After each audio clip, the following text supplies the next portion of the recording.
You're standing in a dusty, sun-scorched marketplace, thousands of years ago. No coins, no cash, no credit cards. Just you, a sack of barley, and a desperate need for a new spear. How do you survive in a world without money? How did ancient people trade when wallets didn't exist? Hold on tight, because we re-diving into the heart of ancient civilizations to uncover the secrets of a cashless world. A story of cunning deals, sacred rituals, and surprising ingenuity that'll leave you questioning what trade really means. It's 3000 BC, and you're a farmer in ancient Mesopotamia, the land between the Tigris and Euphrates. The marketplace in Ur buzzes with voices, merchants haggling, goats bleating, the scent of fresh bread and clay dust thick in the air. You've got a basket of dates, sweet and sticky, but you need a clay pot for your family. Across from you, a potter eyes your goods. You offer 2 baskets of dates. He counters with 1 pot for 3. The deal is struck. No coins, just a handshake and trust. This is barter, the world's oldest economic system, where goods swap directly based on need and value. But here's the twist. Barter wasn't just about stuff. In Mesopotamia, temples acted as trade hubs, storing surplus grain and redistributing it like early banks. Priests recorded deals on clay tablets using cuneiform. Think of it as the world's first spreadsheets.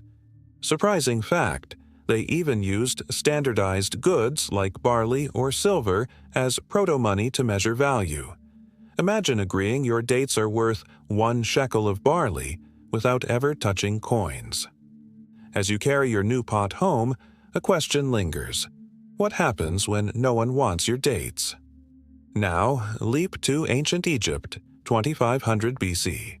You're a laborer on the banks of the Nile, your back aching from hauling limestone for a pharaoh's tomb. Payment? Not gold, but sacks of grain from the royal granaries. In Egypt, grain was king, more valuable than jewels. You trade your wages for bread, beer, or linen at the local market. The system, called hekat, measured goods in standard units of grain. A pair of sandals might cost 10 hekat, a cow maybe 100. Emotion runs deep here. Grain meant survival. In lean years, when the Nile's floods failed, families bartered jewelry or tools to eat. Suspense builds as you approach a merchant with your grain sack, hoping he'll trade for a fishing net. But here's the kicker. Egypt's scribes kept meticulous records, ensuring fair trades, and temples doubled as trading posts, blessing deals with divine approval. As you snag that net, you wonder, could other cultures match this precision? Fast forward to 2000 BC in the bustling cities of Harappa and Mohenjo-Daro in the Indus Valley. You're a trader, your cart loaded with cotton cloth, vibrant with dyes unknown elsewhere. The streets are grid-like, orderly, but trade here has a mysterious edge. The Indus people mastered silent trade, a system where goods were left at designated spots like riverbanks, for others to take and leave something in return. No words, no haggling, just trust. Surprising fact, archaeologists found standardized weights, polished stones from 1 to 100 grams, hinting at a sophisticated system to ensure fairness. Imagine leaving your cloth by the river, heart pounding, hoping a Mesopotamian trader leaves lapis lazuli in its place. Emotional weight hits. This silent exchange connected distant lands from India to Persia, building networks without a single spoken word. As you collect your goods, a thought strikes. What about cultures where trust was harder to come by? Cross the ocean to the Maya civilization, 600 AD. You're a merchant in a vibrant plaza in Tikal, surrounded by pyramids and the chatter of macaws. Here, cocoa beans are the ultimate currency, not eaten but traded like gold. A rabbit might cost 10 beans, a slave 100.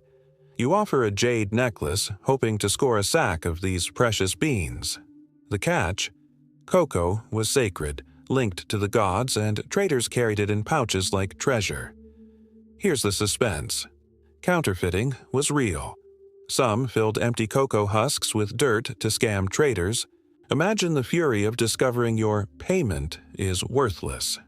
Yet, the Maya's obsession with cocoa fueled vast trade networks, linking them to the Aztecs, who later taxed entire regions in beans. Emotional core, every trade was a gamble, a dance of trust and risk. As you clutch your beans, a question burns. How did nomads in harsher lands make trade work? Now, trek to the Sahara Desert, 500 AD, with the Berber tribes. You're a nomad, guiding a camel laden with salt slabs across scorching sands. In West Africa, salt was life, used to preserve food and hydrate in the heat. You reach a trading post near the Niger River, practicing silent barter with the Wangara people. You leave your salt at a clearing and retreat. They inspect it, leave gold dust, and vanish. If the deal's fair, you take the gold. If not, you wait. Surprising fact, this system thrived for centuries, connecting North Africa to empires like Mali without direct contact, avoiding language barriers or conflict. The emotional pull. In a land of scarcity, each trade was a lifeline, binding strangers in mutual survival. As you pocket the gold dust, glittering under the stars, you feel the weight of trust across cultures. But what if the goods didn't match? From Mesopotamian dates to Mayan cocoa, ancient peoples wove a tapestry of trade without a single coin. They relied on trust, ingenuity, and nature's bounty, turning markets into theaters of human connection. Today, we swipe cards and tap apps, but have we lost something primal in how we exchange? Next time you buy something, think, what would an ancient trader offer for it? If this journey through time sparked your curiosity, smash that like button, share this with someone who loves history, and subscribe for more epic tales. What ancient mystery should we unravel next? Drop it in the comment TS. I'll see you there.